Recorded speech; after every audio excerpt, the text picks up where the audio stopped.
My name is Nisa Silzer. I work with GlobalFest on their Human Rights Forum. So this is the first session of 2021, and welcome to all of you who are here. We are recording this session, which is fantastic. Thank you, Sam, for allowing us to do that. And we will post the recording afterwards.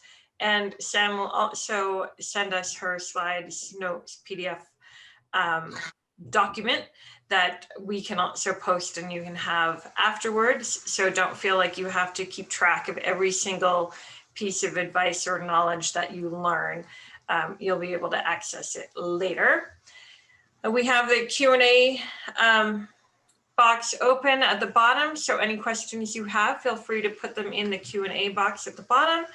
And we will get to some of those at the end of the morning and take a couple breaks throughout as well. And now I'd like to introduce Ken Goosen, who is the Chief Operating Officer of GlobalFest, to say a few words. And the minute hand of my clock is swept past noon, so good afternoon. We've left the morning, we've moved into the afternoon, and thank you very much for joining us at GlobalFest's annual Human Rights Forum.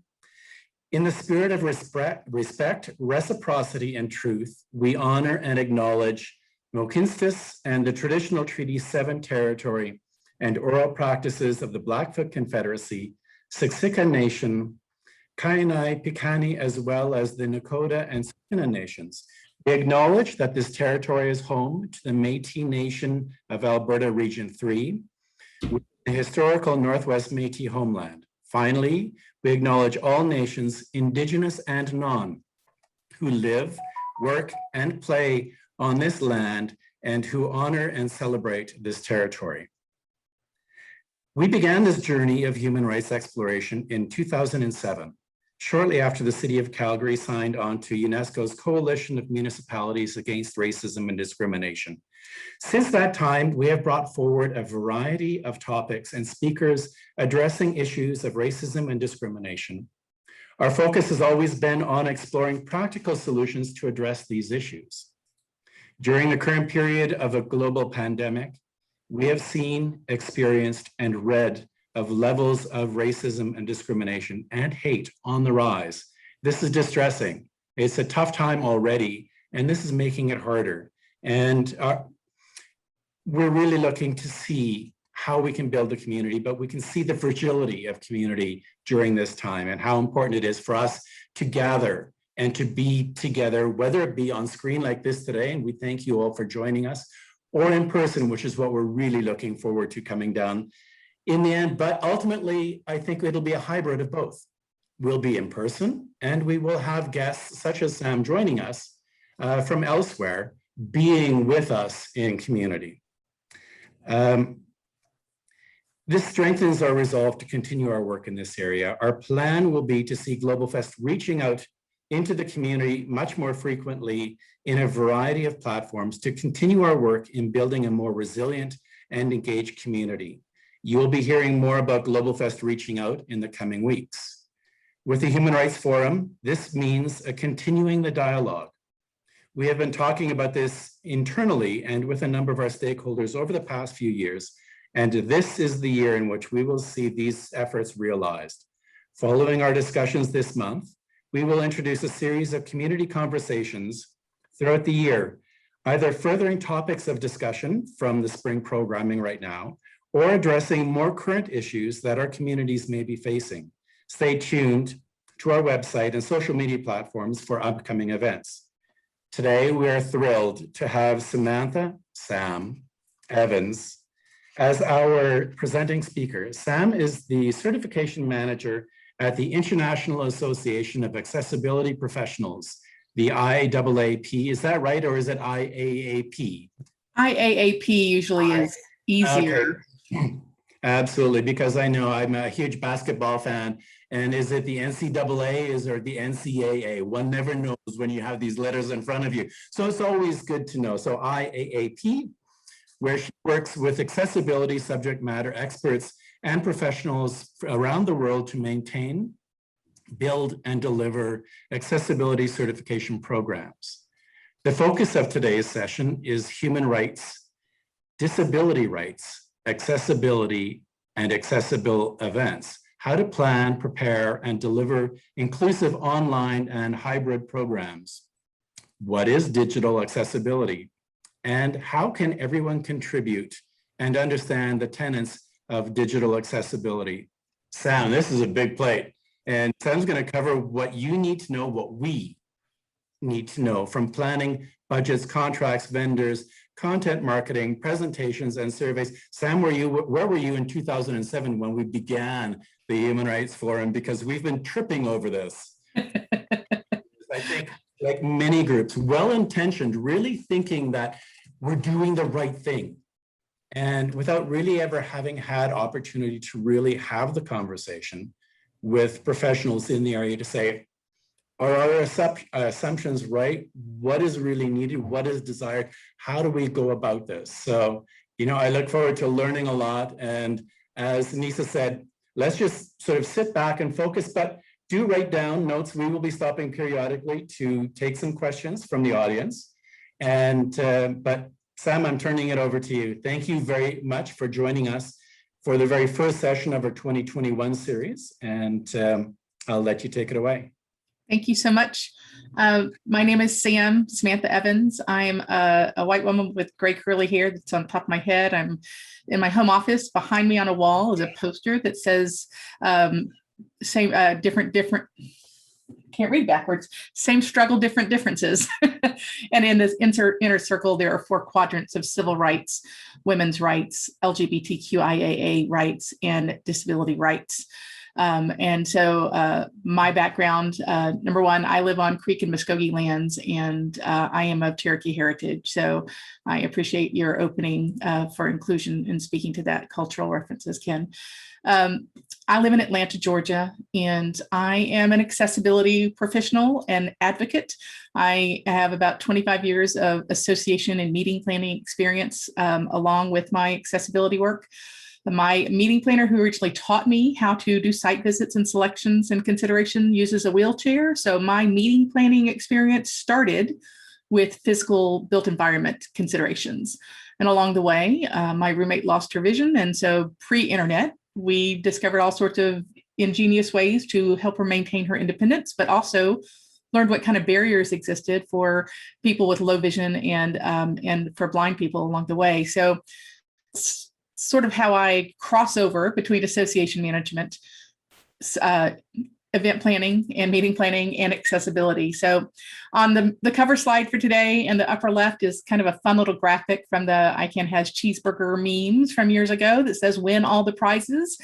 Because ultimately, when we include accessibility and have respect for disabled people's rights for access and inclusion and deliver those accessible and inclusive events, then everyone wins. So as an event planner, hopefully that's just a little bit of fun before we dig in today. So my first question to you, and I'm going to work under the premise that we all work for the best human experience possible. So does your organization have a diversity, equity, and inclusion, or DEI statement that includes people with disabilities? On this slide, there is kind of a kaleidoscope graphic of lots of faces of different shapes and sizes overlapping one another. And in the middle of that graphic are the words in white text, diversity, equity, and inclusion. I'm going to presume that everybody has a DEI statement and that it also does somewhere in that statement include people with disabilities, or phrases you may also heard are people with of all abilities. And in some parts of the world, you may hear other terms. In the US and Canada, we're most commonly hearing people with disabilities, disabled people, or people of all abilities. So if the answer to that question is yes, or your clients have a DEI statement, or you would like for them to, then the answer is how you approach your digital accessibility is relevant for everything that you do for your online and your hybrid events. So we're going to talk today about digital accessibility. So before we talk about that, I want to talk about, with human rights as the focus with GlobalFest, The United Nations passed the Convention on Rights of Persons with Disabilities in 2006, and it was the most quickly passed human rights convention that's ever been presented to the United Nations. So the UNCRPD, I'll try to keep the acronym and alphabet soup small, but there are some acronyms that you'll see on the slide at the bottom. This is the United Nations graphic, and then the CRPD graphic, which is CRPD in squares and Convention on the Rights of Persons with Disabilities. So the UNCRPD, the convention, is intended as a human rights instrument with an explicit social development dimension.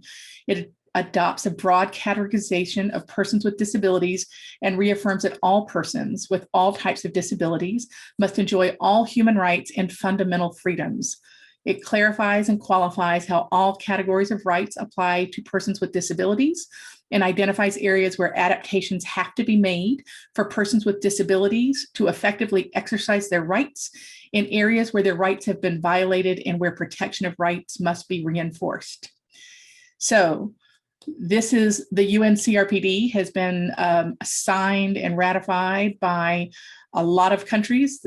Canada has signed, the US has ratified but not signed. So there's still a good bit of work, but the premise of the CRPD is to make sure that people with disabilities have their rights to access, not just in the built environment, but also in the digital space, and for policies and protections to live, learn, work, and play in their community of choice. So we're going to talk about how we as event planners and in marketing communications can to make sure that our work is inclusive.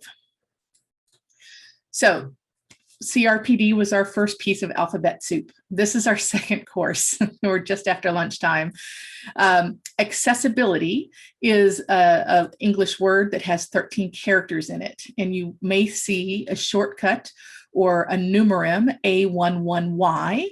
And the graphic on this page spells out accessibility in lowercase. A is the first letter, Y is the last. There are 11 characters or glyphs between. So the numerum for accessibility is A11Y. You may also know others like 24/7, meaning 24 hours a day, 7 days a week, without saying all of those words out loud. That's a numerum. So numerum is a word that can be partially represented by numbers. So we've talked about accessibility having 13 characters. A11Y is the numerum. You say it as A11Y, and some people may say A11Y. It's not pronounced as alley, as being an ally, or alley as in a street, but it's although as if you understand and share about accessibility, you're indeed being an accessibility ally as well. You may want to check out the hashtag A11Y online to find posts about accessibility and inclusion.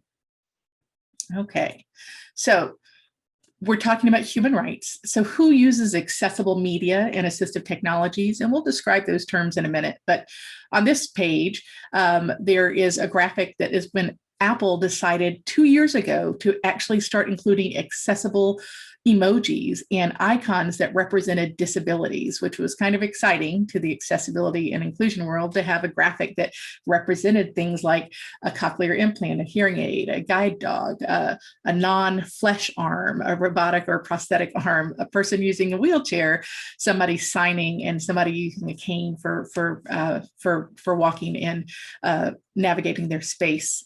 But so the audience for accessible media is not just people with disabilities. So it's probably larger than you might have imagined originally. So we know that there are people who are blind, low vision, or live with color blindness. You can think about people with mobility issues, but it may be something as much as like they cannot hold a textbook. So somebody who might have suffered a stroke or has a paralysis or is in a temporary situation where their hand's in a cast and they can't physically turn the pages. So deaf and hard of hearing communities also take advantage of accessible media and assistive technologies. But think about all the people that you know that may have learning disabilities and cognitive disabilities like dyslexia or ADHD or processing disorders, people with head injuries, trauma, or other cognitive disabilities, auditory learners, people who prefer to listen or prefer to listen and read. All of us will have the opportunity to become part of this category of persons with disabilities if we live long enough. Every human will age into disabilities of varying types. But we also have people that have situational or non-permanent impairments. So injuries, migraines, like if I lost my glasses, I would really need to turn the zoom up on my computer screen. That's an adaptive strategy. And I would use that AT because my glasses are assistive technology. So, all right, so who does digital accessibility help? On this page, here's a graphic of a lot of different people with a lot of different types of disabilities. So digital accessibility is going to help people with disabilities, both permanent, temporary, and situational, people who age into disabilities, people who use mobile devices, like your phone, your tablet, people who prefer to listen to audio, people prefer to read versus listen, people who use speech output devices like your Alexa, Google, Siri, or other smart device in your home, and people who use alternate input devices like voice commands, switches, mouth head wands, and eye gaze. So there's a lot of different types of input. And as those different types of input are used, that's where we start to learn a little bit about what happens on the back end of digital content versus what you might see and use your mouse for if you have the ability to use your hand and vision with your eyes. So before we get into talking about the tech stuff, alphabet soup du jour, this is the third course. So W3C is the World Wide Web Consortium, W3C. It's an international community where member organizations, full-time staff, and the public work together to develop web standards. So if you have safety standards for buildings, engineering, for accounting, for other consumer dynamics, the W3C is the group that puts together the web standards for the World Wide Web for digital content. These content pieces are put together in standards, and the current standard is WCAG 2.1. WCAG stands for Web Content Accessibility Guidelines. I was introduced to say it as WCAG. You may hear WCAG. You may hear people say WCAG, but Web Content Accessibility Guidelines cover a wide range of recommendations for how you make the web and digital content more accessible. And some of it may seem technical. You don't have to be a tech whiz to understand it. But the tenets are that things should be perceivable, operational, understandable, and robust. So perceivable, I can understand it. Operational, I can use it with whatever system I want. Understandable, it's not complex. I understand what to anticipate. And robust, meaning it works both backwards and forwards with new and older technologies. So that's kind of the premise. We want to make sure that we can do those things with all of our digital content. So digital accessibility, is it really a thing? The answer is yes. On this page, there's a graphic of kind of like blue and brown toned people, each using different types of assistive technologies or devices. But WCAG, W-C-A-G, was established originally in May of 1999. So that means we're beyond 22 years since the first set of web accessibility standards was established. In 2008, W3C introduced those 4 principles of web accessibility: perceivable, operable, understandable, and robust. And in 2008, so this is going back to just speaking to US, when this first was put in place, the ADA refresh, which was in the US, the Americans with Disabilities Act, incorporated WCAG 2.0, the previous version, as their standard for digital and website accessibility.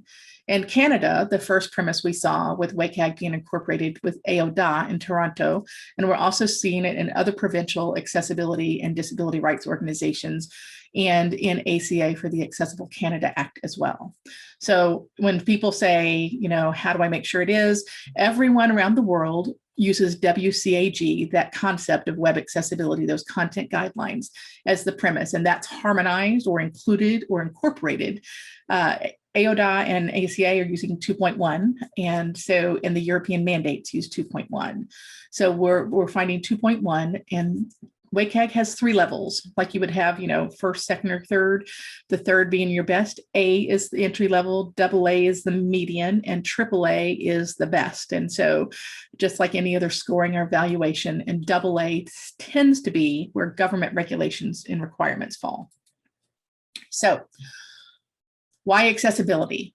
So accessibility really, and we're going back to the CRPD and human rights, the access to work, learn, live, and play are human and civil rights. And in today's digital world, that really means including digital accessibility. So making material and services and products accessible is the best practice ethically, practically and legally. Making materials and content accessible allows for equity and fairness in information distribution and opportunities. Accessible files can be converted into multiple file formats and can more easily reach many people. That WCAG, those for Web Content Accessibility Guidelines, following these guidelines helps you build digitally accessible products and services. And again, AODA, ACA, ADA, and the EN mandates harmonize or incorporate WCAG standards for digital accessibility. So we're going to talk a little bit about how accessibility matters to you, and then I'll pause and we'll take some questions before we move into digging into things on the event planning side of things. But accessibility should matter to you. And on this page, there's a graphic that says, do good things and good things will come your way. Hopefully that applies for all of our work together and all of our efforts. But access is a human and a civil right. That's the primary reason why accessibility should matter. Diversity and inclusion is the socially responsible reason. SEO is a business reason. Search engine optimization, organic and otherwise. So that includes metadata, indexed content, and searchable details. Your capacity to reach the entire market. This is the ROI, the return on investment reason, because at least 27% of the US population identifies as living with a disability, 24% in the UK, and up to 30% now I'm seeing out of the ACA reports in Canada. So why would anyone want to start out by only tapping a 70 to 73% of your potential market if your goal is the largest reach, right? So you're also mitigating your risk, which is a legal reason that may be part of a drive for some people, depending on the business model, and also to protect yours and your client's brand. This is kind of a bonus reason. This really helps you integrate your accessibility, your human rights, your diversity and inclusion into the ethos of who you are and how you do things. So before we pause and move on to there, I want to stop for a moment. We're a few minutes in. Are there any specific questions about digital accessibility, what that means, regulations? Let's see if there's anything in Q&A. I don't see open questions. And I don't see anything in chat. Okay, if there's not anything else, we'll keep moving forward. Okay. So what about things that aren't websites or apps? On this page, there's a graphic of some wooden blocks that have smooth corners that says digital accessibility, has an eye for information, gears, a head with an exclamation point and a thumbs up. So things that aren't websites or apps that are also included in digital accessibility are videos, podcasts, audio recordings, word processing documents, spreadsheets, presentations, and desktop publishing. So that also includes, when we talk websites or apps, that also includes our digital event platforms. So there's a lot of things to consider, but there are some things that everybody can do, and you don't have to try to tackle them all at once, and you don't have to try to solve everything at once. But we're going to talk about ways that we can implement accessibility and inclusion in event planning. So accessibility baked right in is your recipe for inclusive events. So on this screen, on the slide, there is a graphic that was designed by Brian Parsons. He's a user experience designer for Sony PlayStation. And on the left, there is a brown man and a white woman, and the white woman has a box full of blueberries, and she's pouring blueberries into a batter, and the man has a whisk and he's stirring the blueberries into the batter. So they're baking the blueberries in to make blueberry muffins. On the right side of the panel, it appears that at some point in time, maybe they didn't put the blueberries into the batter and baked the muffins without the blueberries. And so the man is then trying to smash the blueberries into the muffins. So if you don't put the blueberries in the batter, they can't become blueberry muffins. Even if you push the blueberries into the muffins, they might be muffins with blueberries, but it's really hard to bake something in after the fact. So if you start incorporating accessibility into things, your inclusive events will bake up well, and they'll be those inclusive events versus trying to smash them in. Sometimes makes a bit of a mess. There's a URL at the bottom of this slide. Lainey Feingold is an international attorney and civil and human rights attorney, and she has aggregated a group of Accessibility is Delicious for other food analogies for accessibility that cross cultures and other flavors and tastes as well. So you'll have access to that slide when you get the documents. So we're talking about accessibility in event planning for digital and hybrid events. And on this page, there's a graphic that has dozens of people in office settings, but they're all connected by stairs and steps. And so where does accessibility fit in for your event planning for digital and hybrid events? And that's what we're going to talk about most today.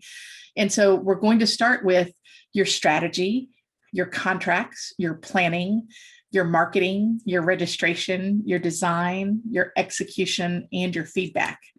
So I think that's going to cover most of the big buckets for event planners. We won't get into the niches of too many things, but we'll talk a little bit more in depth about how each of those components can work together. So strategy, contracts, and planning.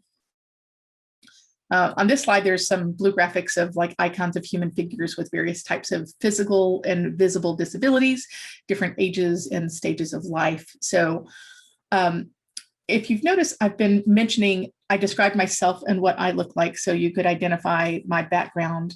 And I'm also using some descriptions on each slide to illustrate what's on the slide itself visually, along with reading the text. And that's an inclusive practice for presentations, which is a great way to make sure that anyone who is attending your event or your activity has the opportunity to understand what's being relayed visually, because not everyone can see. And on occasion, when our technology doesn't work, sometimes we just have to dial it by phone, or sometimes we're in a remote location, or we're outside in a sunny space and we can't quite see on the glare on the phone. So making sure that you relay what you're presenting visually and referencing it is really important.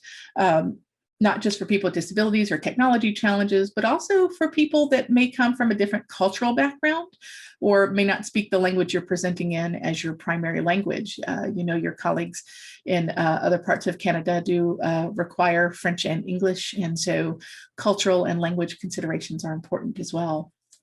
So we're going to talk about event strategy, and accessibility should be part of your strategy, documented in writing before you seek out venues or platforms or sponsors or speakers or any other aspect of your event planning. And the reason I say that it should be in writing is because we can't manage what we don't measure. And if we don't document our plan for inclusion, there's some possibilities that are very strong that we're going to miss those steps along the way. And missing those steps is going to be a chunk of inclusion or access that will be removed. And we're going to work towards the point of our best human experience for our colleagues and our audiences and those we serve as event planners and event strategists. So you need to first illustrate and think about and have this discussion. And you'd have this for any kind of event. If you're starting an event, why are we having this event? What's the goal? What do you want your attendee experience goals to be? And this is part of where you document that inclusion strategy for accessibility. You wanted to speak to what your disability, equity, and inclusion commitment is. Do you have an accessibility statement? Is it something that you can meet? Is it something you can do? Or do you know how to do those parts of the puzzle yet? And what are your social and your legal responsibilities? As laws and regulations move forward and human rights are more documented and protected and beginning to be enforced with support, you need to understand in your audience, not just locally, because meetings, I'm able to join you from Atlanta today. So our responsibilities don't stop at geographic borders. So being aware of those social and legal requirements is important. Your budget, you need to plan for these equitable experiences. And that does include some considerations that do have contract terms and vendors and budget allocations. If that budget allocation isn't part of your strategy and your planning, you're going to have some really rude awakenings when it comes to trying to discover what your last minute cost implications are for late scheduling for accessibility vendors and services.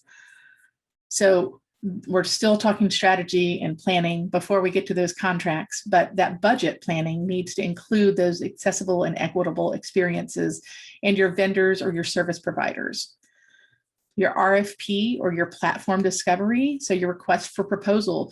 We know what requests for proposals look like when we send out for in-person events, which will be great to go back to when it's safe and everyone can do that. But there's also requests for proposals that should be part of your process and a rubric for considerations about digital event platforms.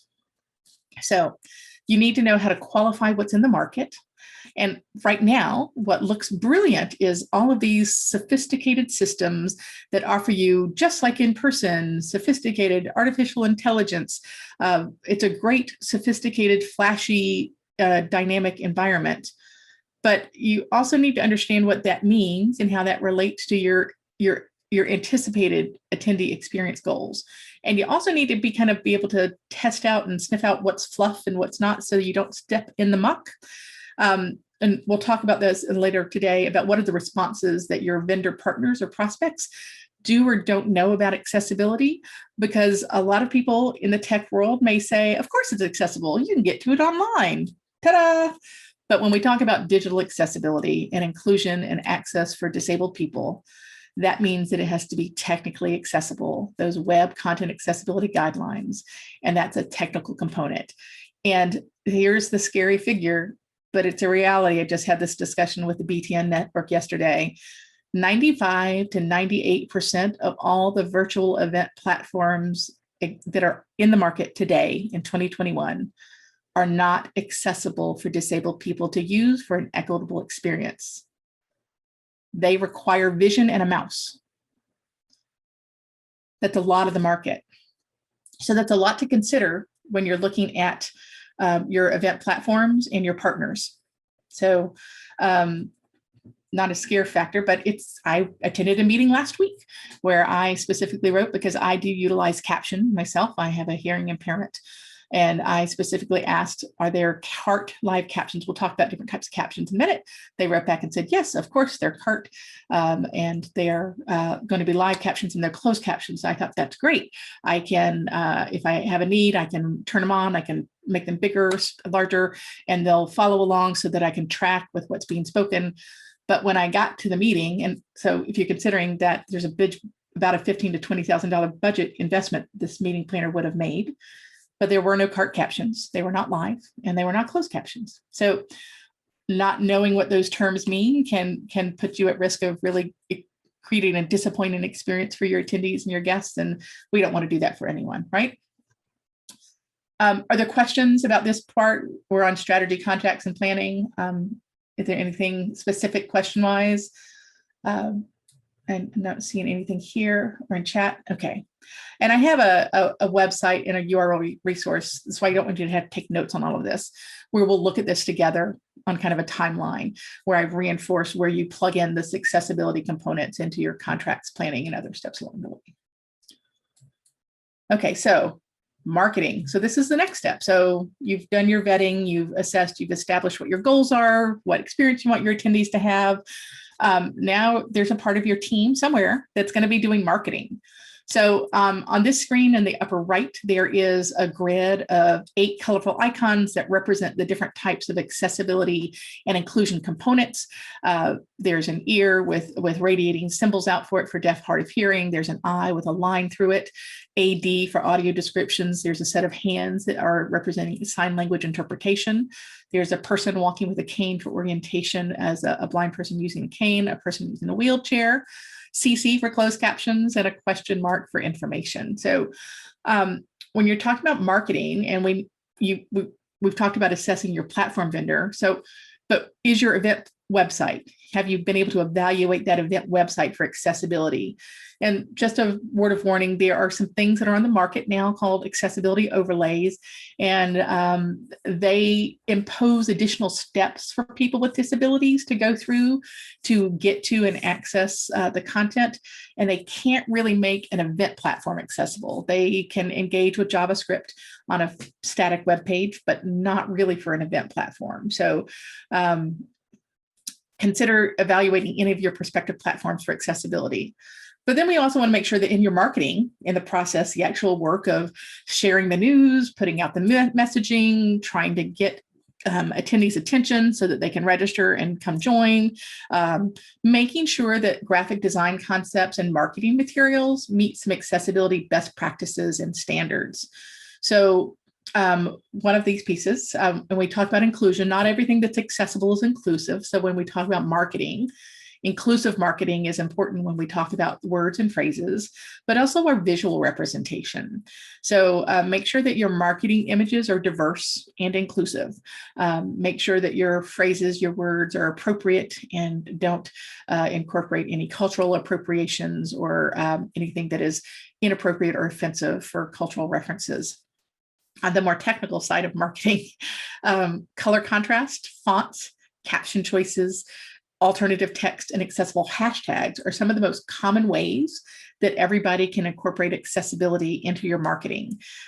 If you are in contract with something, these are all things that you can choose to make your marketing more accessible for a variety of people, no matter what type of assistive technology they may use or adaptive strategy, and that you won't be using color alone for things. And we'll talk a little bit more about those as we go. So what about me? What can I do? I'm not an accessibility expert. I'm not a technical pro. So these are the sorts of things that you can do. And on this page, I have a graphic of a sign taped to a telephone pole that says, good news is coming. The good news is you can do it too. Everyone is responsible for accessibility, and everybody can contribute to a more accessible event, marketing platform, and delivery of event and engagement. So best practices that we want to start with, talking about clear typography and fonts. For the slides today, I've chosen Calibri, which is a non-serifed font. So there's not any ligatures or flourishes or little lines that come off of the letters. You can easily track them. There are differences between L's and I's and numeral ones, so that there's not some confusion as you're trying to scroll through and read visually. Use of headings on PowerPoint slides and Word documents and on websites. Headings, usually people think of as a visual cue of, oh, I want the big letters with the blue font. But headings have numbers, headings 1, 2, 3, 4, 5. That navigation is actually a structural guide for people when they use assistive technology. So if they use a screen reader, they will be able to navigate by headings. If you're in a document, you can use your keyboard, tabs, and other ways to document and navigate through those documents. So use of headings is important, not as a style, but actually as structural elements. Accessible content, making sure that what you put into your content is accessible. If I were not in presentation mode, I could right click on this image of good news is coming and the alternative text would display. So I don't know if anyone remembers a few years back, there was a day when all of the servers for social media went down and no graphics were presented at all. So nobody could see all the fun pictures. But for those of us who put alternative text into our social media platforms, you could still read what the picture was about. So make sure your content is accessible. Plain language. So while use of, we may have terms and terminology in our industries, or our partners or those who we're planning events for may have unique vocabulary, plain language is not dumbing something down. Plain language helps everyone read in concise and clear terms. And the reality is most people are scanning content. And if you want them to get the gist of what you're having to say and how you say it, plain language is important. There are plain language resources. And I saw an interesting example the other day where somebody said, well, how do I talk about plain language? And the suggestion was, write your first blog post about whatever you want to talk about, and then come back and rewrite it in plain language, and then look at the difference between the two. And the clarity should still be the same. So color and contrast. Color is something we all use. We're used to seeing it as, people may consider red for stop and green for go, but there's a really large majority of males in the population that are red-green colorblind. So if you don't have words or labels on that red-green for stop and go, it's going to be up to the person to try to figure out what you're supposed to do. If we have graphs and data, using color alone, especially with other types of color blindness, low vision, and other visual impairments, color alone isn't going to necessarily give everyone the equitable experience that somebody who doesn't live with that impairment. So use your labels or use textures or graphics in between to fill those bar charts and things, and use your labels so that everyone can read your content information. Color contrast is important. On our slides today, I'm using a medium blue header and black font, but there's a real trend right now to see white on light gray or white on pastels, and color contrast is low. And that's a challenge, not just for people with disabilities. That's a challenge depending on your lighting and the dynamics in the room where you are. But for a lot of people, it's really hard to see low contrast things. So if you remember anything from print publishing days, color contrast was a ratio. We have color contrast ratios in the digital world as well. And we have a tool for that later. So some additional suggestions. When we use hashtags, so when you're marketing your content, for people who use assistive technology and for people with reading disabilities and visual disabilities, capitalize the first word of each word in your hashtag. So it's called camel case, and there's other punctuation styles, but it can result in some really weird sounding hashtags if you don't capitalize your hashtag. So don't use flashing content. So some of the things we're going to talk about in this additional suggestions are things that accessibility overlays claim to do, but you can take care of it yourself. You can make sure you're not using flashing content. Flashing content can cause problems for people with migraines, with seizure disorders, and a variety of other elements. It's also really distracting for a lot of people. So choose not flashing content. You can still find a visual graphic element, but flashing is not good for a lot of people, and there's no need to include it. So caption all your video content, all your time-based motion video. Make sure you use captions. And we're using artificial captions today because that's available and it's a reasonable resource for a learning opportunity. Include transcripts for your audio content. So if you have a podcast or recording, include an audio transcript as well. If you consider that a lot of people are deaf or hard of hearing, or maybe they want to scroll through the content, there's a lot of really good reasons to include a transcript in addition to being accessible and inclusive. Change your settings on your video players and in your social media. Don't use audio play on video and audio components. Allow people to turn that on and turn it off. There's a lot of complicated times if you can't find, or if you don't use a mouse, trying to get to that button to turn things off. It's loud and it can be a bit of surprise if somebody isn't anticipating that. So don't use autoplay. And use alt text for all your images and graphics. It's really important when you use graphics. We spend a lot of time in social media and marketing putting together campaigns where we use a really pretty graphic that has words in it. And it's really important to use your alternative text or text equivalent so that that text that's relayed in that image is also relayed to somebody who either their browser doesn't show the picture, or they use assistive technology, or they just can't quite see it and choose to read alternative text. So those are little bits about the what can I do side of things. So that's just talking about marketing. So we're just talking big picture still. We'll get into some details in a few minutes, but registration is the next page. And a lot of our events, and you're welcome to, if you want to say, you can chime in and chat. How many of you have events where your registration is processed by a different site or company or vendor? So this, when we went back to our strategy and contracts and planning part, this is one of those vendor considerations about whether or not that registration app or website is accessible and usable. So accessibility does have some technical components, but we also need to consider about whether or not it's usable. Does it make sense? Is it logical? Can I understand what you're asking of me? Does it tell me if there's something wrong? Does it tell me what's wrong? Does it tell me what I need to do? So that's another part of our puzzle when we talk about events. And I use, in the way I'm speaking about disability rights and disabled people, I'm saying disability rights and disabled people because my colleagues and friends in the accessibility and disability world choose identity first language. The United Nations CRPD, the Convention on Rights of People with Disabilities, uses people first language. And that is where you will hear person with a disability, person who is blind, person who uses a wheelchair. So you need to understand and implement your language around disability based on how your organization approaches disability. Government documents will often use people first language, but you will find people in the disability community may prefer to use identity first. Federations for the blind say we're blind people. We are not a person with blindness because blindness is part of their identity. So just be aware. And it's always best if you have the opportunity to ask someone how they choose to identify, the same as you would for any other identity or a group of how people might want to be represented. Your organization or your clients or your customers may have, if they're in a more accessible, mature organization, they may have in their brand guide how they speak about disability. That will influence how you list information on your registration pages.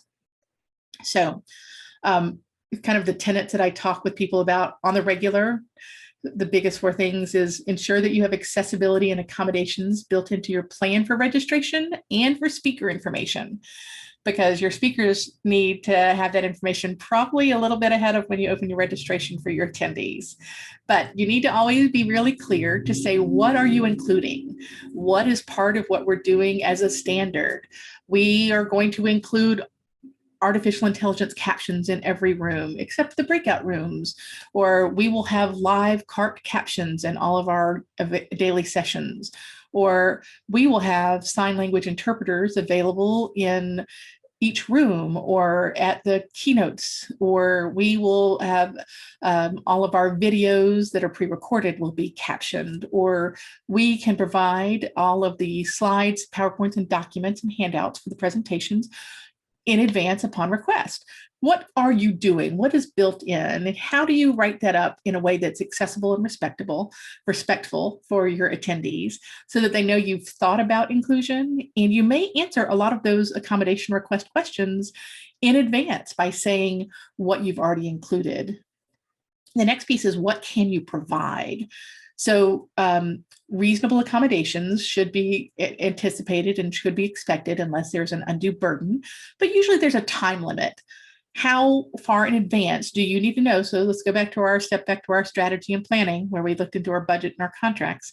How far in advance do you need to know to have somebody who has a sign language interpreter if there's a need and it's not something that's provided overall? Or in particular, which sign language does the person use? Because there are different sign languages around the world. Many international organizations will use international sign language, whereas my colleagues in the UK have British Sign Language. In North America, we often see American Sign Language, but there are a lot of different sign languages. So how far in advance would you need to find a sign language interpreter to serve the needs of your guests? How far in advance do you need to know if somebody needs a hard copy Braille version of the platform or your content or your program? Or how far in advance do you need to know if they need a digital e-text copy of information? How far in advance, and what can you provide with that notice? And then who is the team, whether it's a person identified or accessibility at, who to contact for additional information or requests, and who's going to respond to those requests, and allow people the opportunity to respond if there are any other ways that we can ensure that your event is most enjoyable and accessible for you. Who's going to respond to that? So that's part of your planning, your strategy and your planning components. So I see some chat messages coming here. So sorry. Let's see. So is awareness creating a greater need for interpreters now? Some cities like DC likely to have more, and other than the Registry for Interpreters for the Deaf, RID, where does one go? So that's a great question. So when we're at in-person events, larger cities are likely to have larger populations of interpreters.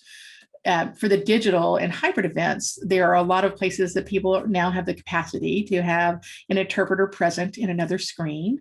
But I see Nisa saying in chat that in Calgary, there's not a lot of interpreters and demand is high. Something to consider, even when you go back to in-person events, is considering having a remote interpreter available.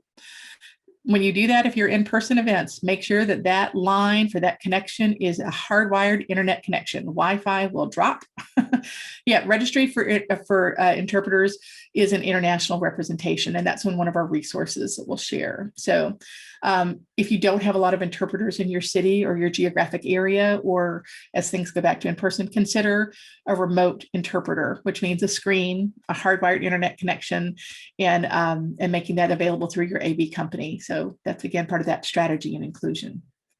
So I've got my chat window up so I can see it. If I look off to my right, that's what I'm looking at over there. So are there other questions as we talk about registration and these kinds of inclusion bits of examples? Or are we okay?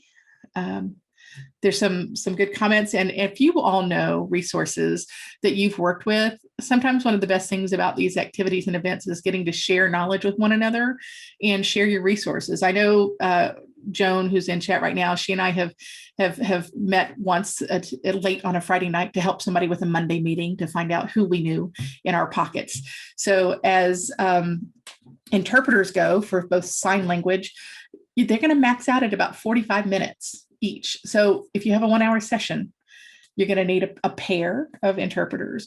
But also, if you were doing an in-person event, those interpreters would follow one attendee if they were not being presented in each room. So we're talking in strategy and planning. We'll look at those plans about how you plan and accommodate and budget for your interpreters and your captionists. So, all right.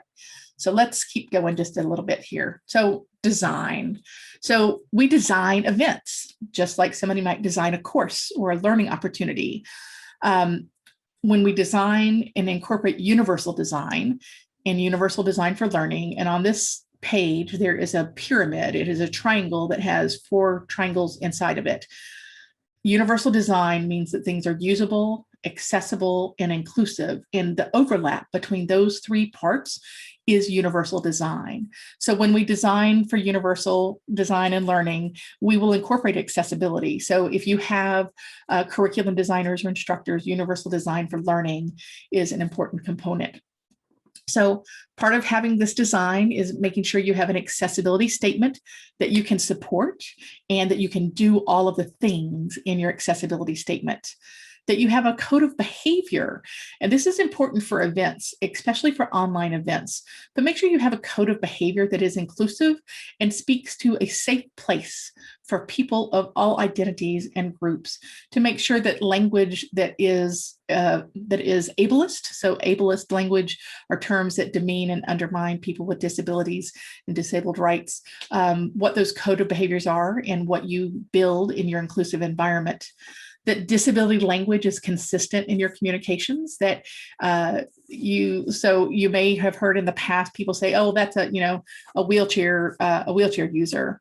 Well, it's or a person in a wheelchair, but that is a wheelchair user. So make sure your language is consistent, accessible, not handicap. I know that handicap placards are still perceived to be the language for the tags that people put on their cars, accessible restrooms, and think about inclusive language in that consideration. Accessible visual design. We're going to look a little bit more about visual design. Make sure that your speakers have inclusive presenter guidelines so that your speakers know, so that your speakers don't talk at length and point at something and go, well, you could obviously see what's going on behind me. No, not everyone can. But also, this is really important so that your speakers start to think inclusively about how they present. I promise it will make them better presenters, better teachers, better educators, and your audience will benefit as well.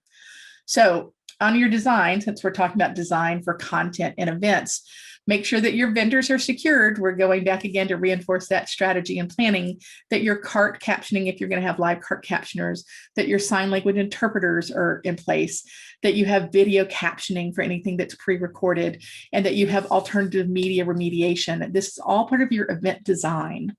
So this alternative media remediation is different formats to make sure that somebody can use their AT to read in whichever consumable format they choose. So this is the design. Execution. So in the top right part of this page is a person's hands, and they are using a portable refreshable Braille display where there are 30 cells across that, and the dots for Braille will pop up. And when content is digitally accessible, a Braille display or Braille reader can use that, so that if somebody chooses to read using tactile Braille, they can, or they could use a screen reader to listen in an auditory format if they choose. But on your execution, day of your delivery, you have an assigned accessibility and accommodations team or group of people that fit that role. You have distributed all of your alternative media, your accessible content as requested. Your captionists and interpreters are booked and they've shown up. You know who to contact at your company to make sure in case they don't show up 15 minutes in advance. Your staff and your production teams actually understand how to navigate your platform using a keyboard, so that if you are in a chat support with an attendee during an event, they might be able to help them find what they're looking for. So your staff and your production have assigned roles to support moderators in each room, so that people with disabilities have access to ask questions. And your engagement activities like polls, surveys, and questions and answers are supported for people with disabilities. Ken, that's a great question. And there is some updated information, and I'll get that if we have a chance at the end. And if not, I'll make sure we include that about inclusive and disability language. There are several organizations in academic resources that have language and glossaries and terms. So I'll make sure that we include that. Make sure that your notifications and apps, if you are working with an event and you're sending out notifications to attendees, whether that's by phone, text, or otherwise, that there's a text-based equivalent for anything that goes out as a graphic. Make sure your team can assist attendees to navigate those breakout rooms and networking events. That's probably the most complicated part for some systems that may or may not be keyboard navigable. So make sure that your staff can help either by assigning that person to that room to move them automatically or helping them navigate those systems. And make sure that your team members have some understanding of how to address these accessibility issues. So that's on your execution. Now on our feedback. So on this page, there's a graphic at the top right of a brown man sitting with a laptop, and he's navigating something on his computer screen that's highlighted a box. Your feedback is also a piece where you have to consider digital accessibility and some best practices. So some of the best practices for survey design, which is really important. This is where we need to consider some cognitive considerations and how people use AT. So if you have the option, and I know a lot of people tend to say, I'm just going to put it in a grid and a matrix and let people select the radio button. But if you listen to a screen reader or somebody that uses assistive technology, they have to listen to every cell, every one of those squares or background pieces over and over again. So consider your question types. Consider arranging your questions so that similar types of radio button selections are together, or if you change from radio button selection to checkboxes, or if you have the option, as opposed to displaying things horizontally, to stack them vertically. Because if somebody enlarges or magnifies their screen, all of those things that are displayed on a horizontal axis are going to scroll off one side of the page. And then they will have to use their mouse or other devices to go back and forth to see the start and the end. So if we can choose vertical display for those selections as opposed to horizontal, it will make a lot less work, both in the physical mode and cognitive load. Make sure in your feedback that you have included information about whether or not the attendees utilized any of the inclusive communication tools, the quality of the captions, if they were able to, if they are somebody who uses sign language, were they able to view and pin the sign language interpreters to their liking, and that differs on each platform. So that's something to consider. Ask if the alternative media they requested was received in time for the event, and are there any other ways that you can make your next event more inclusive and more accessible for them? So those are considerations specifically to ask. And you may say if someone did not take advantage, utilize, or engage with that, they could, say, I didn't use these services. But it's important to make sure you include that, because that's really how we learn about our accessibility and inclusion for events. So I'm going to pause for a moment. I'm going to look through chat over here. I don't see any open questions, but I think we're okay to keep moving. We are at about 1 hour.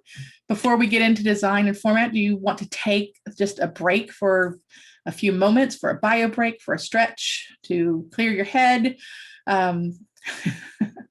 just so that we have a little bit of time so that everybody can take a moment. Maybe we'll pause for just 2 minutes and we'll come back. Is that okay, Misa? 5-minute bio break? Okay. Sure. All right. 5 minutes. We'll be back. It's just now 1 your time, so 1:05. Is that right? Yep, 1:05. Okay. We'll come back in just a few minutes. Okay. And I'm here for chat if people want to chat in chat. But anyway, have a bio break. We'll be back. All right. I'm here for chat too. So I'm going to look up that resource Ken asked for about the language. So. Okay. Yeah, I think that's one of the things that I find is it's very specific as well. Yeah, so.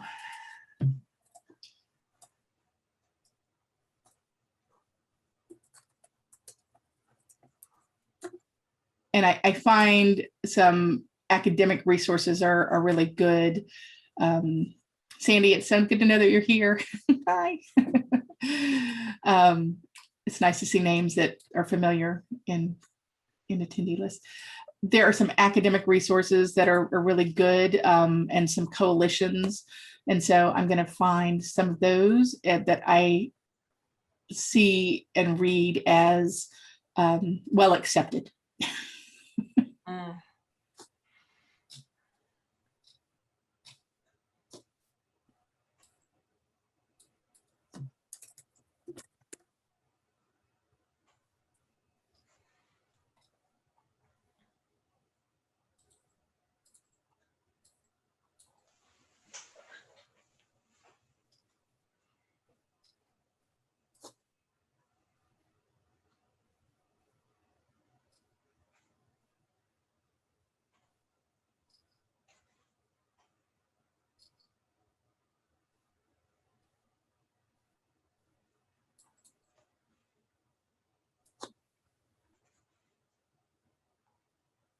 Christy wrote in the chat about looking at the organizations to ensure they're actively looking at online accessibility. And Christy, I know I have a document I can find to send you that's all about like website accessibility. That I feel like an organization for the blind in Canada wrote it years ago, but I think it would still be valid. And they've probably updated it. So when I look for it, I'll try and find the resource for you.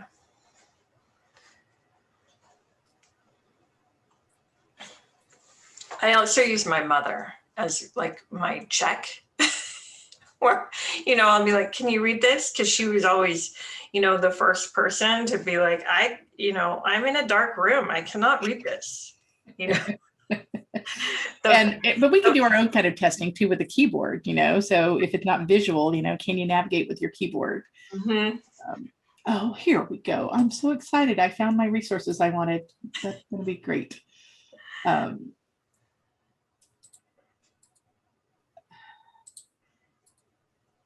I will apologize that some of these may be US based language terms, but they will still be some good guidelines to be considered. And we'll just know to add the U's into like all the appropriate words that should have U's in them. Like color, favorite. And I do. I mean, I try to check first for myself, like, can I test it myself? But I also try to make sure that if I don't know, that I'll ask my colleagues and say, I'm not asking you to do usability testing for me, but I think I'm here and I think this is a challenge I'm facing. Would you mind taking a look? But if we ask disabled people to do testing for us, it's a skill. And it is a marketable skill. So if we're asking people to test for us, other than just for favors, personally, we know personally, it is a skill and should be part of our testing and our process. So,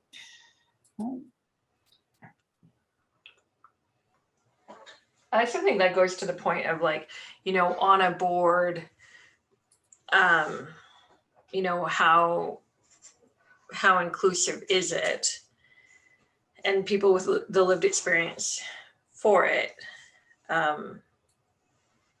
I'm not quite sure where I'm going here, but having them test it. Right. Right. So usability testing. So Yeah. we know what usability testing is for other products and services, where you hire a company and they sit a human and they watch them or heat map what they do. Usability testing for accessibility is a whole thing too, because it means you've got somebody who's either a native user or an advanced user of assistive tech of a lot of different types to do that experiential testing. And that's usually where we find out, oops, nope, I can't use this on a Mac or a PC. So. All right, so I found this. I'm going to see if I can switch my screen for a minute as people come back. Okay. And I'll share. We're at 105. So. Yep. So let me share my screen on this resource that Ken asked for. So as people are rolling back in, there was a question about disability language style guides. And so then this is a US-based program out of a university at Arizona State. And I will include this in the resources. I'll add it to my resource list so that it's part of our content after the program today. Is this showing, Nisa? The NCDJ, National Center on Disability and Journalism? It is. Okay, great. So I'll put this in chat if people want to save it, but I'll also include it in our content. But this is probably the most recent and up-to-date program for guidelines. The Americans with Disability Act also has a guideline for writing that can be adapted to use the words that are appropriate. I don't know that ACA has one yet, but I know that AODA has a similar suggestion that the ESDC, Employment Services and I can't remember the acronym in Canada, also has a guide as well. So, but I'll share these as we move forward. So we were in chat. It needs to be enlarged. So here's a keyboard shortcut if it's not. So I use a PC. And so when I am, is it not going to do it? There we go. Here, I'm using my Control+ to enlarge. So if you've ever done this enlargement of your screen, you are using an adaptive strategy and a piece of assistive technology. So one nice thing to test when you're looking at a website or a document is that you should be able to enlarge at least up to 200% before you lose any of your clarity. So anyhow, let's get back to our presentation and keep running through this. So I need to switch my screen share over to our presentation again, and we'll keep going. All right, so I want to come back to my, here we go. All right, so clear design and format. I believe that I'm back to sharing my screen. I hope everybody had a nice bio break and a chance to stretch or relax or move or grab a cup of coffee. So clear design and format. So fonts should be using a readable font in a large enough size so your presentation can be seen throughout the room or on your screens. Backgrounds, try to always use a plain or a solid background because trying to read text over any kind of a pattern is tough. Inserting a background image would allow you to use graphics that are, oops, sorry, I don't have the AMAC logo on this page because I took it out, sorry, but I'll change that before I send the PDF. But if you use a background image on your PowerPoint or your slide presentations, those won't be read. It'll be a background image. Your colors and text should provide enough contrast with the background colors so that people can read it. Yellow font on a black background is a really high contrast. It might not be your color styles that you want, white on black. So think about on the color wheel, if you ever did color design, opposites on the color wheel are high contrast. And the closer you get to one another on the color wheel, the lower the contrast. So layout, use a standard layout template for your documents and your slides with placeholders.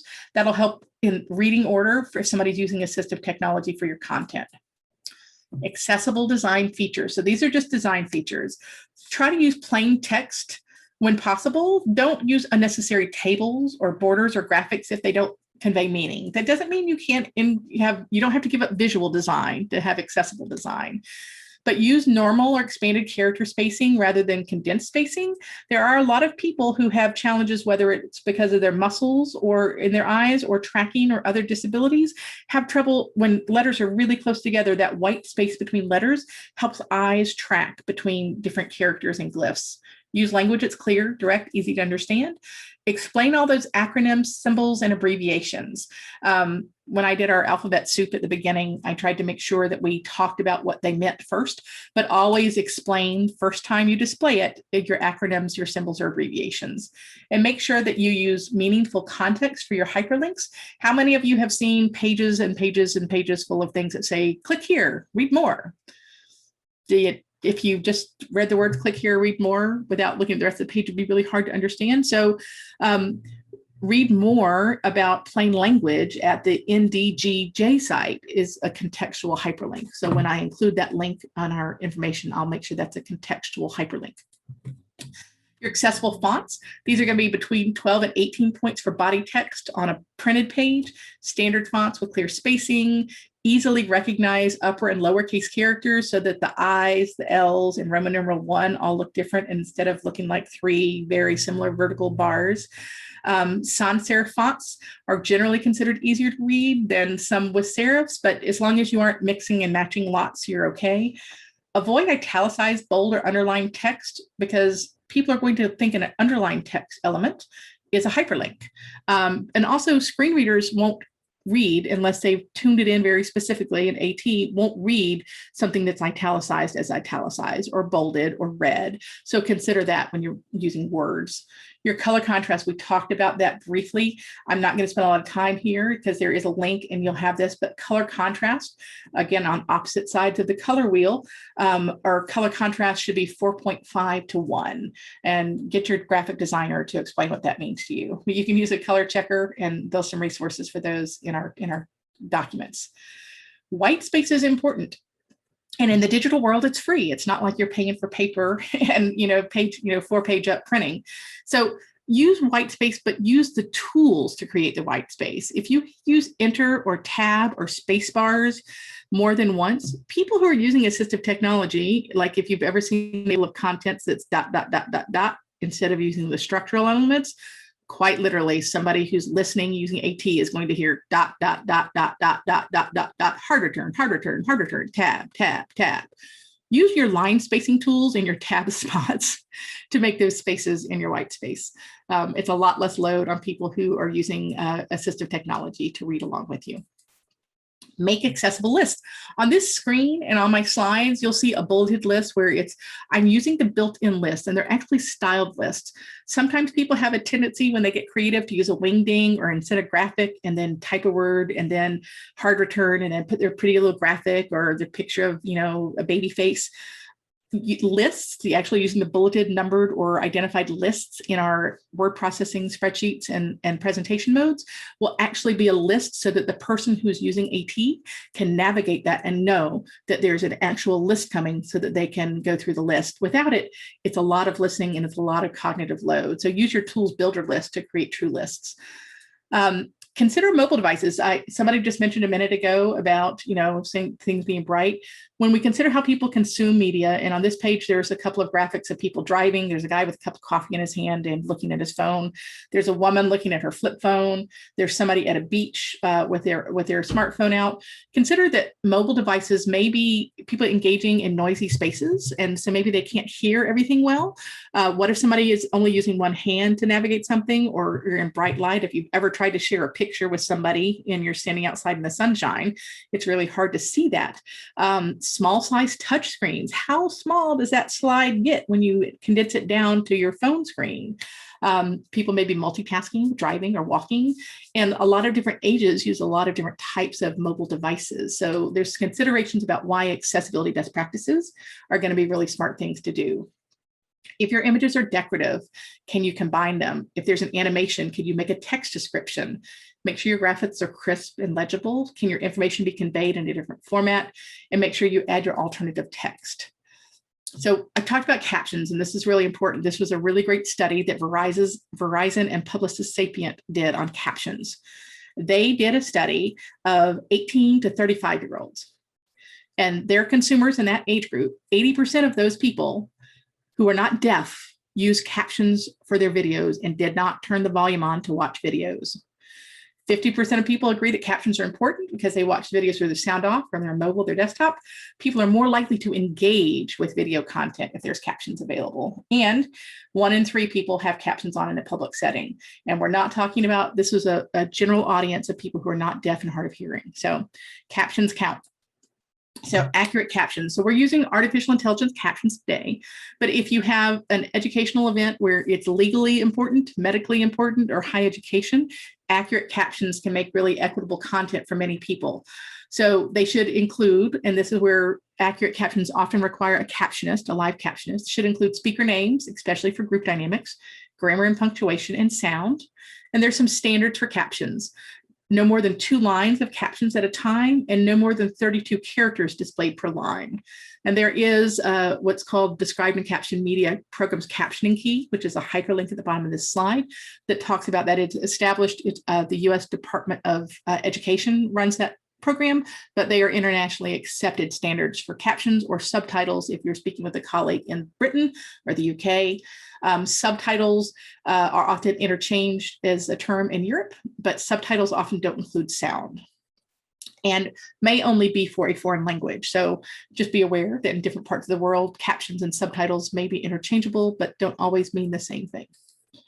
So if you're trying to do your captioning for your products and services for pre-recorded content, captioning tools and services, you can use YouTube's automated captions, but you'll need to edit the captions because they won't be accurate. It's artificial intelligence. There is a product called Otter that is what Zoom uses for its artificial intelligence.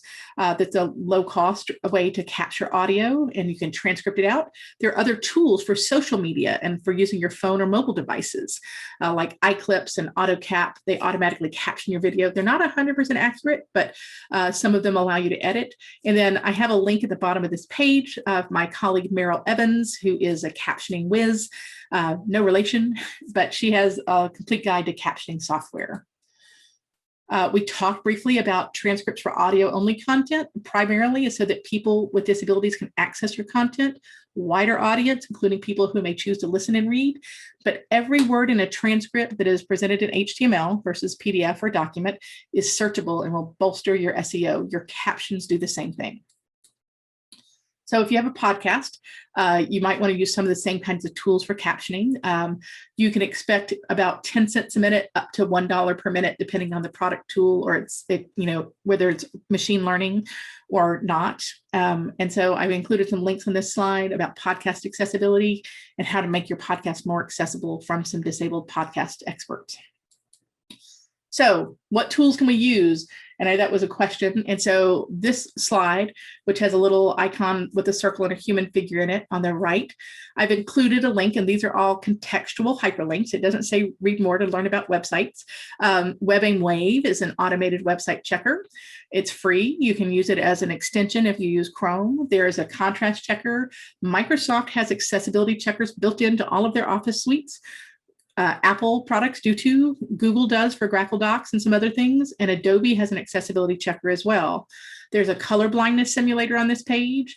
There are actually 2. There's a free screen reader if you wanted to tinker with NVDA as a download. VoiceOver is an iOS or a Mac product for a screen reader tool, and TalkBack is on Google Android. But there's also Windows-based narrator and some other Android-based text-to-speech tools that would allow you to see how your content reads using a screen reader. So all of these are live links, and you'll get them in the PDF of our slides as we talk. So we've got a little bit of time left, and I wanted to talk with you guys. I'm going to pull up chat and see. I see a bunch of things in chat here. I don't want to miss it. Let's see. Okay, videos.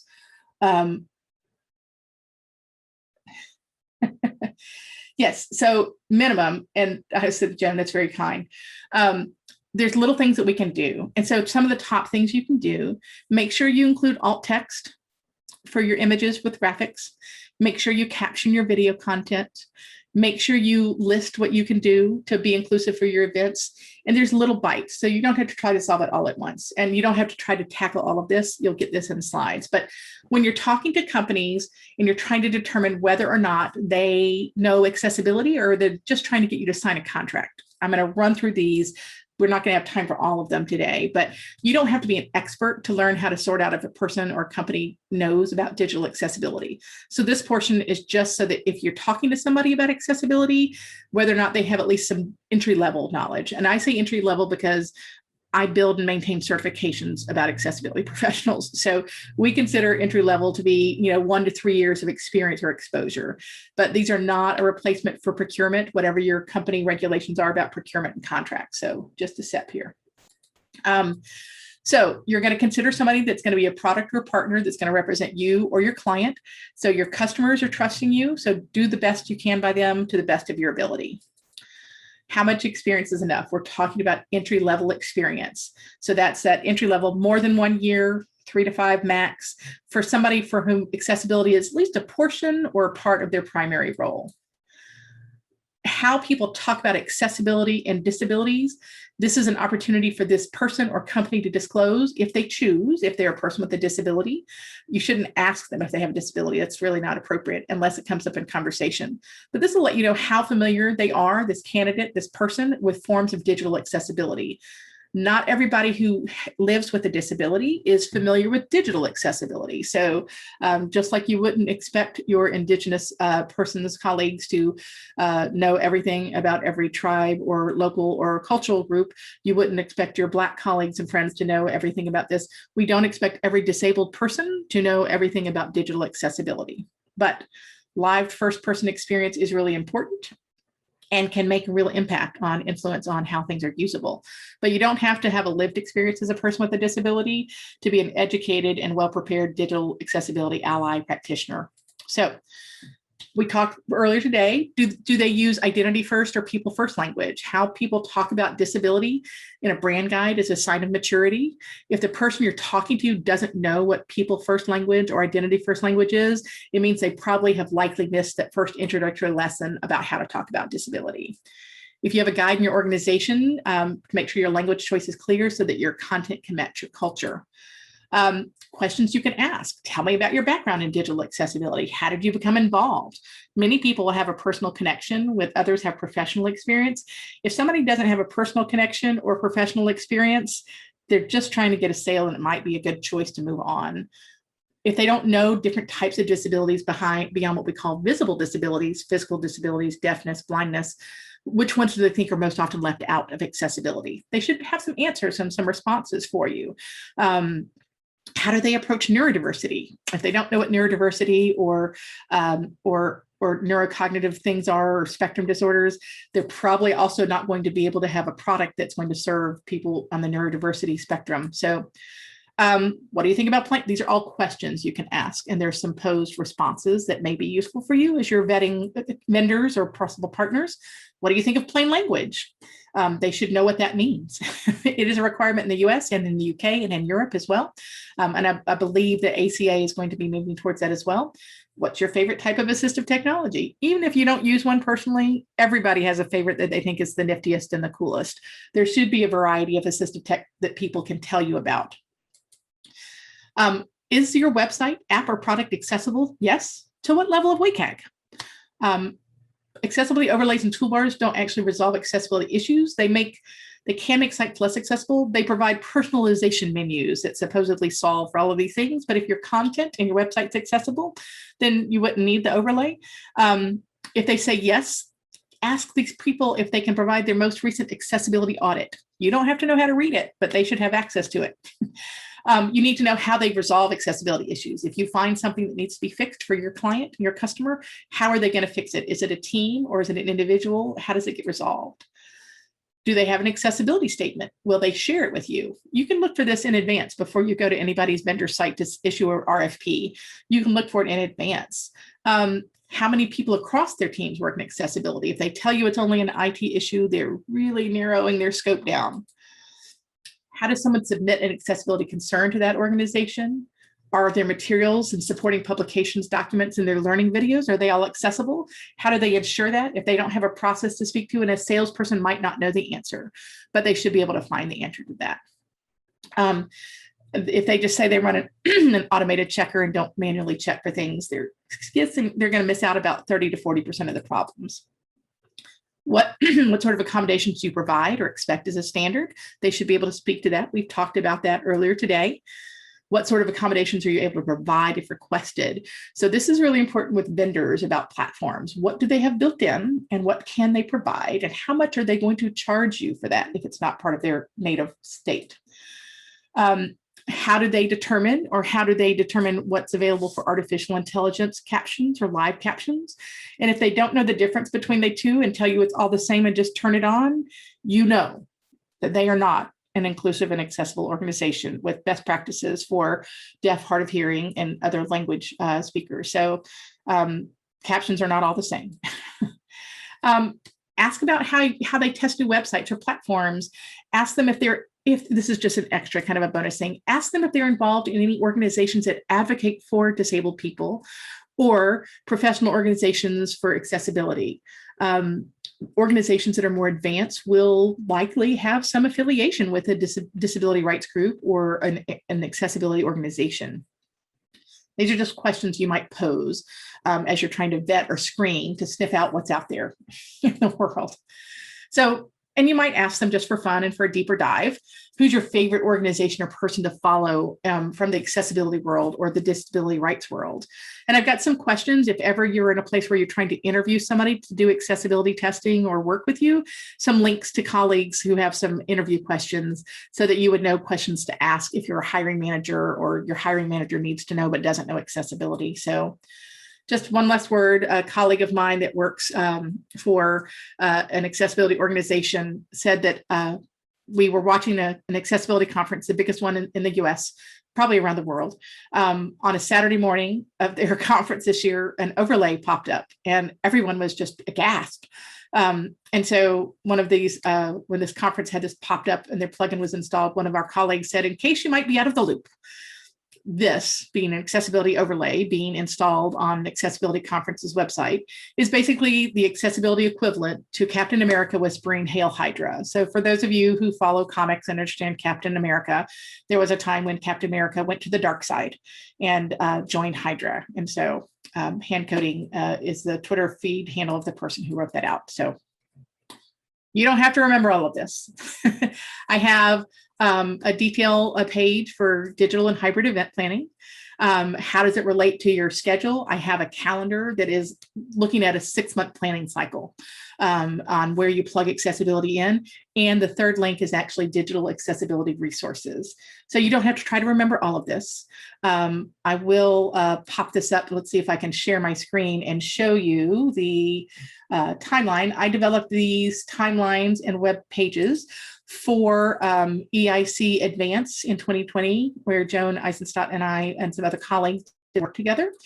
I am going to put these resources up online so that you can see them. We'll look through them for just a minute. We were running out of time, and I'm really sorry we ran out of time. There's so much to do. But let me share my screen and show these so that you can find these and know what they look like. And we've got a few minutes left. So I'm going to let Nisa, Ken, ask questions, chat, tell me what's coming, and I'm going to navigate to share here. And it's a lot. I know it's a lot to take in, but I promise you can find me online and I will help you. I'm always a geek to talk about accessibility and inclusion. So you'll never find a time when I'm not open to talk about. So this is my advanced resources that I put together for EIC. And it is just an overview of resources, things to consider, your 4 top points as an event planner, what to do. And there's lots of resources and hyperlinks there. The other is the timeline, and the timeline is accessible events, keep those 4 steps, and then 20 weeks out.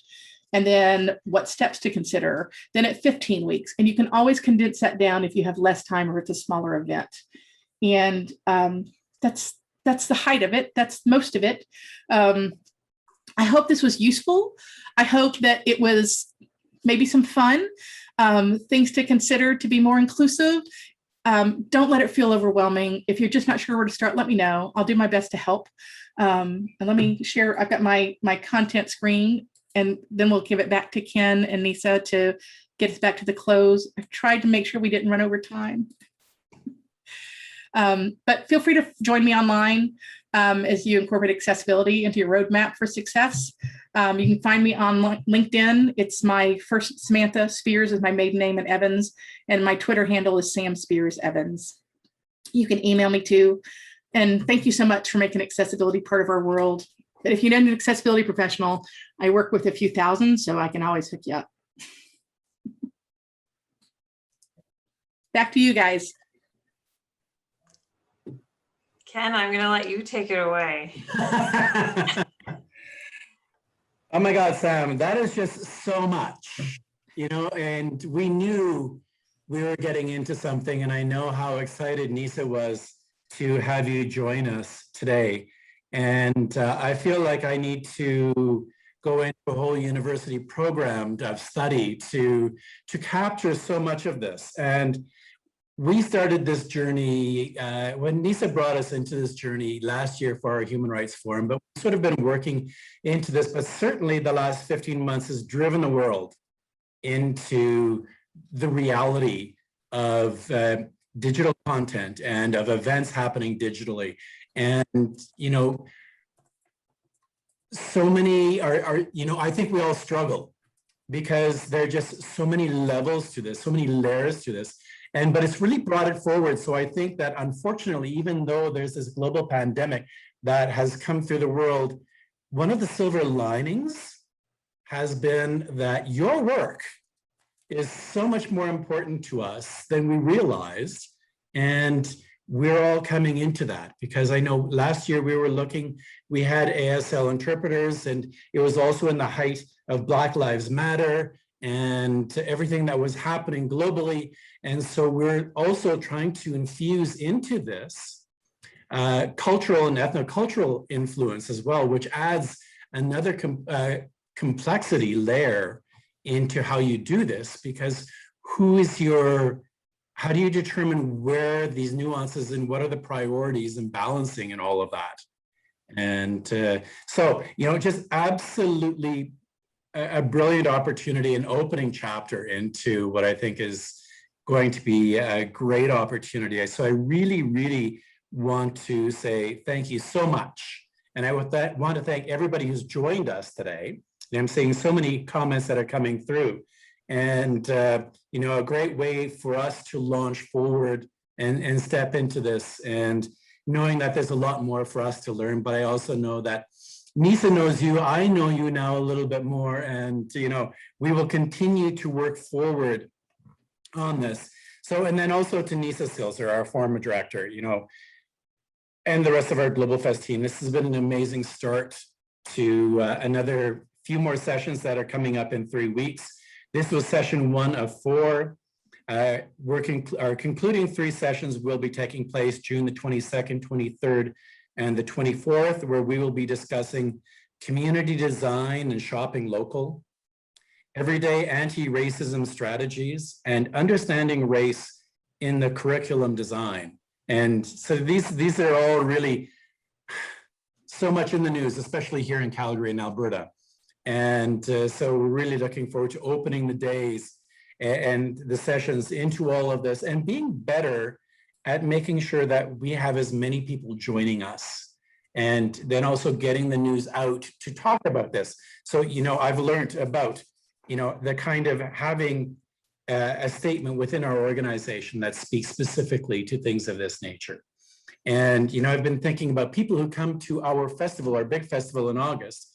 I've heard stories of individuals who are blind, who come to a festival, and it's you know, you visually think through that our festival being performance stages and cultural pavilion booths and ethnic food, and then the fireworks, a pyromusical at the end.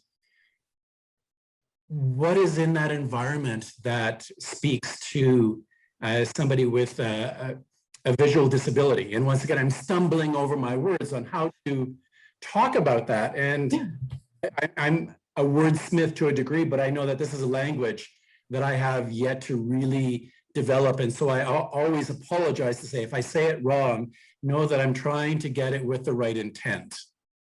There's some great resources about museums and arts being accessible for audio descriptions. And oftentimes, if we have somebody who's blind, we're going with them to an event, their sighted colleague or companion will often describe to them what's happening. But a lot of festivals are starting to build audio description if they have an app that somebody can go with, or something that's available at a location to describe what's happening. So today's a great day to start. Yeah, no, we've had people where they say, well, they stand by a speaker and they have their hand on the speaker. As with the speaker, they then can feel the rhythms. Yes, exactly. So, really interesting how people see and hear and perceive culture in different ways, and just that experience in life. So this has really opened up a lot of things. Programs like GlobalFest Human Rights Forum, I'm going to mention a few of our funders. This is a question that Nisa brought up. Things like this are not possible without support. And want to thank the Government of Canada and the Department of Canadian Heritage for their support of this. We also would like to thank the Province of Alberta and the Ministry of Culture, Multiculturalism, and Status of Women. I get so many reports from the ministry there, and in 70 different languages. So, the information is really sort of coming out there on how everybody is trying within various areas to be able to be as accommodating as possible. Also to the City of Calgary and Calgary Arts Development for their continuing support of GlobalFest programming. And we'd also like to acknowledge the champion partner of GlobalFest Reaching Out, Trika Homes. Reaching Out, our audiences will learn a little bit more about later this month, but this is reaching out. What you did, Sam, is helping us to reach out. And so this is more of what we want to be doing throughout the year, is reaching into communities, sharing information, having dialogue, looking for practical solutions. And there are a lot of solutions here. I'm not sure necessarily how practical, well, they're practical, they're not easy solutions. And practical doesn't necessarily mean easy. And so looking at all of those things. And so we're going out into the community in many ways and means. And so we're looking forward to that. And, once again, I want to thank everybody who joined us today. And as Sam was saying, I hope you've taken something home with you, to work with you, and on your way to work or home or wherever. That this is us on a lived experience daily. And so I just want to thank you. And we're back in 2 weeks. I'm going to throw it back to Nisa at this point. But and Sam, we'll let the two of you close off now. Nisa, thanks so much for inviting me to share, and the opportunity to hopefully make accessibility a little less daunting. And maybe when you get the slides, you'll have the list. It has some great resources that you can dig into, ways that everybody can take a little bite, a little step at a time, and things that we can all do. So perfect. Thank you so much. Thank you for your time today. Thank you, Ken and GlobalFest, for letting us, put this on. I've lost my hands in the virtual background that I have. But thank you. I'm going to let everybody continue on with the rest of their day and end this webinar. But thank you all for attending as well. And we hope that you will join us for the future GlobalFest Human Rights Forums, as Ken said, starting on June 22nd. And we will post the links to those on GlobalFest social channels. Great. Thank you very much, everybody. Have a great rest of your day and stay safe, stay healthy, follow your local restrictions.